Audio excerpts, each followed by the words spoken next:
But ஆனால் distraction அந்த மாதிரி வந்து நம்மளுக்கு இதாகிடும்ல. ஸோ அந்த ரிஸ்க் எடுக்க வேணான்றதுக்காக நான் இதை ஸ்டார்டிங்கே இப்படி இது பண்ணிவிட்டு இங்கேயே வந்துடலாம் ஸ்டார்டிங்கே. ஏன்னா ஃபைனல் நம்ம ஒரு தடவை இன்டர் மல்டிபிள் அட்டெம்ப்ட் வச்சாச்சு. ஸோ அந்த ஒரு கரை மாதிரி ஆகிடுச்சு. ஃபைனலுக்கும் இனியும் அட்டெம்ப்ட் ஆச்சுன்னா அந்த ஒரு வேல்யூ போயிடும். சரி, அட்லீஸ்ட் ஃபைனலுக்காச்சும் நம்ம ஃபஸ்ட் அட்டெம்ப்டில் முடிச்சிட்டோன்னு ஒரு பேரோட வெளியே வரலாம். அந்த ஒரு இது நம்ம ரிஸ்க் எடுக்க வேணான்றதுக்காக நான் இங்கே வந்தேன். பட் உங்களுக்கு இப்போ நீங்கள் ஆல்ரெடி இது இருக்குது. ஸோ அந்த இந்த இடத்துல எந்த லேக் ஆகிறீங்கன்னு தெரிஞ்சிச்சுன்னா ஸோ யூ கேன் லைக் இங்கே ஃபிகர் அவுட் பண்ணுவாங்க. ஏன்னா மென்டார்ஸ் இருக்காங்க. இன்னொன்று மெயின் அட்வான்டேஜ் என்னென்னா லைக் கூட எப்பயுமே ஒரு குவாலிஃபைட் சிஏ இருக்காங்க டவுட் கிளாரிஃபைங்கோ.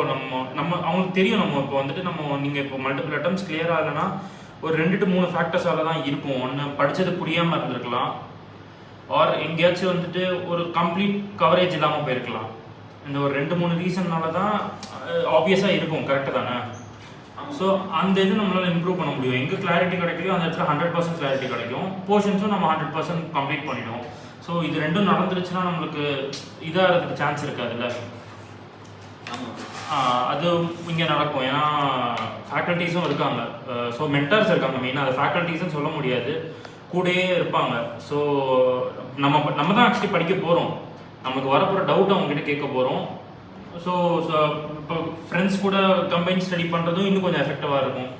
அதுவும் ஒரு அட்வான்டேஜ். ஸோ அந்த இதெல்லாம் இருக்குது.